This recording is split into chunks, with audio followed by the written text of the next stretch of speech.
میرے دوستوں، میں یہاں ایک جملہ کہتا ہوں، بعض لوگ اس غلطی میں مبتلا ہیں کہ اللہ کے رسول کے زمانے میں تراویح 8 رکعت تھی اور حضرت عمر نے اپنے زمانے میں اس کو 20 کر دیا۔ ایسی کوئی بات نہیں ہے۔ اللہ کے رسول کے زمانے میں بھی 20 تھی، حضرت عمر نے بھی 20 ہی جاری رکھی، تو پھر حضرت عمر کا نام لیا کیوں جاتا ہے؟ اس کی ایک وجہ ہے۔ وجہ کیا ہے؟ حضور پاک علیہ السلام نے 3 دن تراویح کی جماعت کرائی، 3 راتیں۔ چوتھے دن حضور پاک علیہ السلام جماعت کرانے نہیں آئے تو صحابہ کرام بہت پریشان ہوئے کہ آج اللہ کے رسول نہیں آئے، وہ اپنے نوافل پڑھتے رہے۔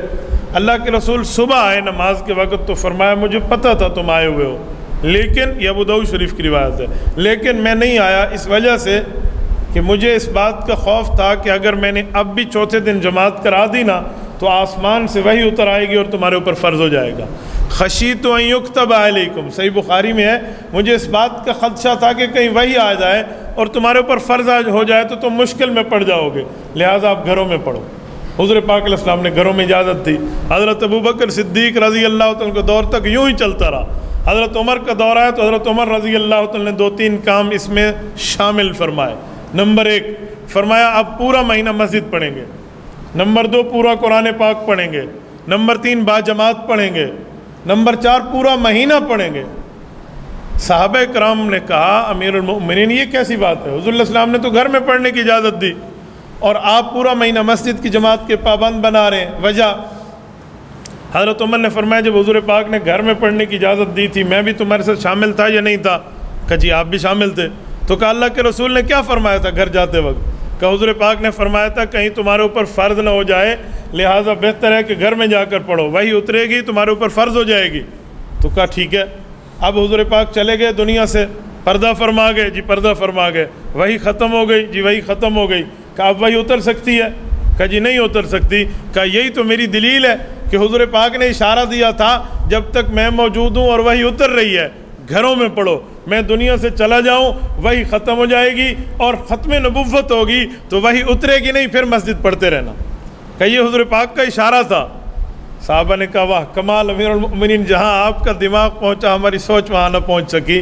حضرت عمر کے کہنے پر یہ مسجد میں شروع ہو گئی۔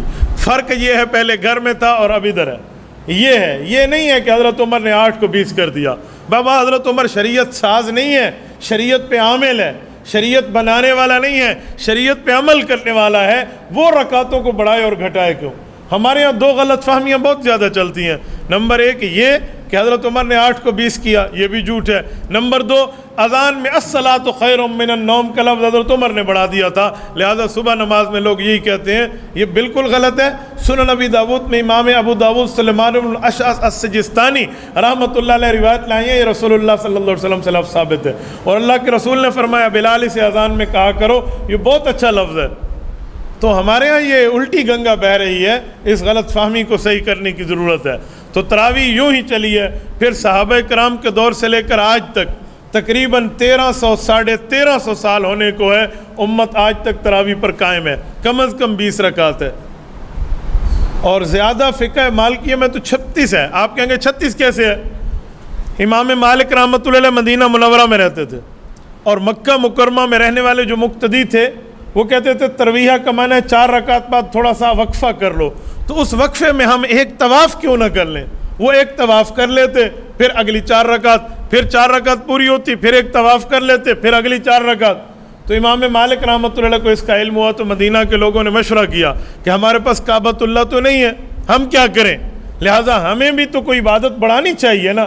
تو انہوں نے ہر 4 رکعت کے بعد 2 رکعت نماز نفل مزید ویسے اللہ سے مانگنے کے لیے پڑھ لی بطور ترویہ، راحت آرام کے لیے، تو یوں 36 بن گئی، یہ 16 رکعت اس کے نفل ہے سنت 20 رکعت۔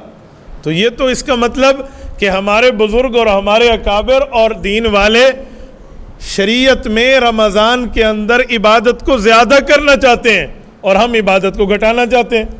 آپ مجھے ایک عبادت دکھائیں جو رمضان میں اللہ نے گھٹا دی ہو، عام دنوں سے گھٹا دی ہو، آپ دکھا دیں، بلکہ عام دنوں سے بڑھی ہوئی تو آپ دکھائیں گے۔ ہاں کھانا پینا اللہ نے گھٹا دیا، بھی آپ نے دن میں نہیں کھانا، کھانے پینے ہم نے بڑھا دیے ہیں اور عبادتیں ہم نے گھٹا دی ہیں، تو ہم اللہ رب العزت کی منشا پہ تو نہیں چل رہے۔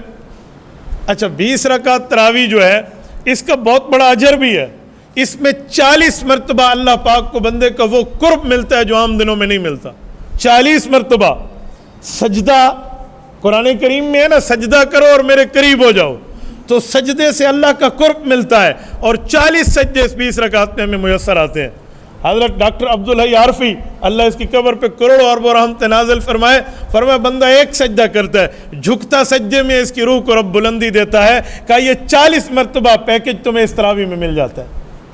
بڑے بندوں کی بڑی باتیں ہوتی ہیں، تو میرے دوستو یہ ہمیں بالکل مس نہیں کرنا چاہیے، اور ہم باقاعدہ پڑھیں یتقون علی اسیہم۔